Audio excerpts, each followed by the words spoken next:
যে ঈদের খুশিটা ভাগাভাগি করে নিতে পারছি, এটার জন্য অনেক ভালো লাগছে। তাদের শৈশব আর 10টা শিশুর মতো নয়। ঈদ বা পার্বণে অন্য শিশুরা যখন জাঁকজমকপূর্ণ আয়োজন উপভোগ করে, তখন এই শিশুরা থাকে আধারিতে। এমন বঞ্চিত শিশুদের ঈদকে রাঙানোর উদ্যোগ নিয়েছে দুটি সংগঠন। চুয়াডাঙ্গার আলমডাঙ্গার শহীদ মিনার প্রাঙ্গণে বুধবার বেলা 11টায় আয়োজন করা হয় শিশুদের জন্য আনন্দঘন ঈদ উৎসব। এ আয়োজন করে উই ফর অল এবং স্বপ্নঘর ফাউন্ডেশন।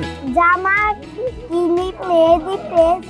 শিশুরা নিজের পছন্দ মতো নতুন পোশাক বেছে নিতে পেয়েছে। তাদের হাতে তুলে দেওয়া হয়েছে বিভিন্ন ঈদ উপহার, যা উৎসবের আনন্দকে দ্বিগুণ করেছে। এ বিষয়ে উই ফর অলের চেয়ারম্যান ডক্টর মোহাম্মদ আব্দুল্লাহ আল মামুন বলেন, আমরা চাই সমাজের পিছিয়ে পড়া শিশুদের মুখে হাসি ফোটাতে। এই ধরনের উদ্যোগ ভবিষ্যতেও অব্যাহত থাকবে। এই আয়োজন ভবিষ্যতে চলমান থাকবে এবং আরো বড় আঙ্গিকে করার আমরা চেষ্টা করব।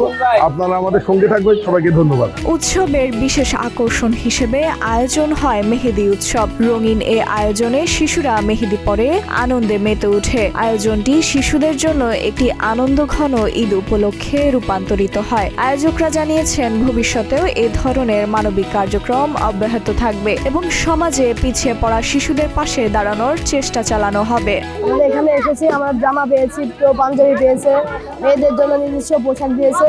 ডেস্ক রিপোর্ট, প্রতিদিনের বাংলাদেশ।